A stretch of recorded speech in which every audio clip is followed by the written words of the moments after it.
Hey everybody, Nick from Fit for Life Consultants here with another online video article discussion. This one is focused on heart disease. Basically, heart surgeon, the name of the article is World-Renowned Heart Surgeon Speaks Out on What Really Causes Heart Disease. This is found in myscienceacademy.org, and a friend of mine posted this on Facebook, I believe, and I just read it through.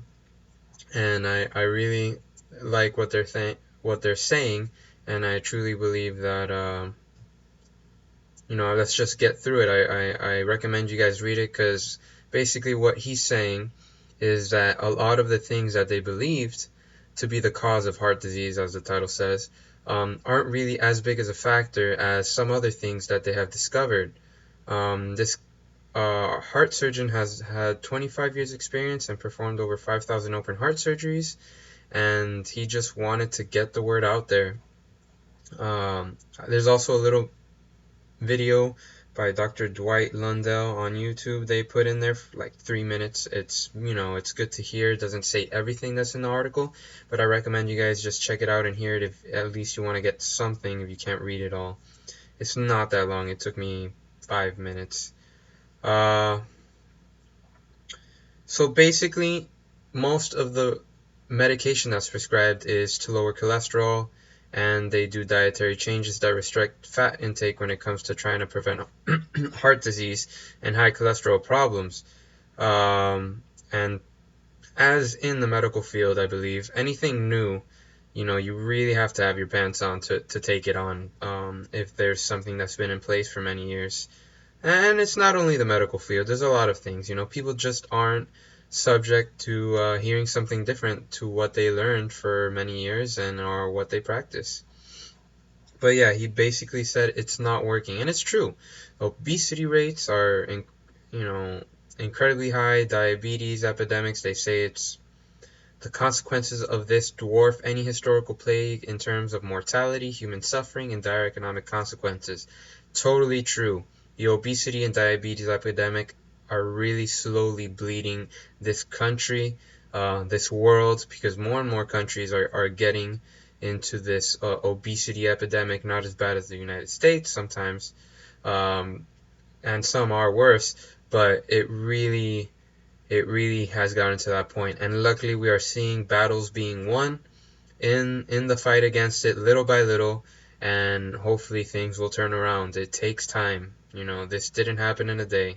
It happened throughout a period of time, and through a period of time we will be able to fight this if more people just get in there and try and spread the word and educate people. It says despite 25% of population take expensive statin medications are the ones that lower cholesterol and reduce their fat content of diets, more Americans will die this year of heart disease than ever before. So right there, as you can see, that's why I don't agree with medication. That's why I believe in the lifestyle changes being the best way of being able to combat long-term chronic diseases. And about statin drugs, I'm pretty sure that's what it does.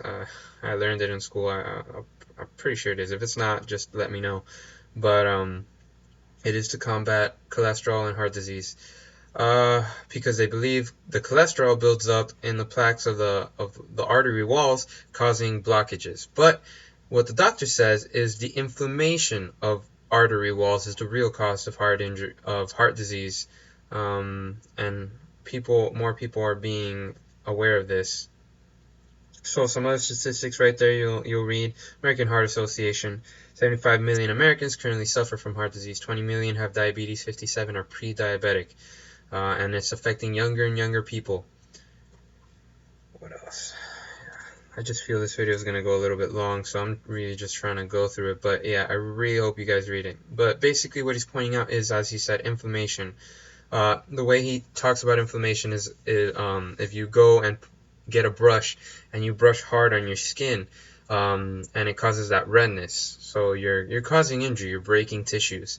Now let's say you do that over and over again, day by day, little by little, and you're gonna really have swelling and breaks in the skin possibly, and just it's gonna hurt more than and that's what you're doing inside your arteries. And the example he takes is a sweet roll, anything like a Danish, anything that's high in, you know, simple carbohydrates, processed, has a lot of omega-6. He really focuses on omega-6 balance to omega-3. People hear about omega-3 balances, and man, I might have to do two videos for this, but uh, he said it's not complicated. The body that's when you eat food, bacteria, toxins, virus, all these chemicals that are put in to preserve food, stuff like that, the body takes it as an invader, so it really tries and defends against it. So right there, inflammation is a defense mechanism to send more cells to the area to repair. So if you're doing this constantly, you can only imagine it's not only acute inflammation, you're doing chronic inflammation long term. Alright, the rest. Many people follow the recommended mainstream of low fat and high in polyunsaturated fats and carbohydrates, not knowing what they're causing to their blood vessels.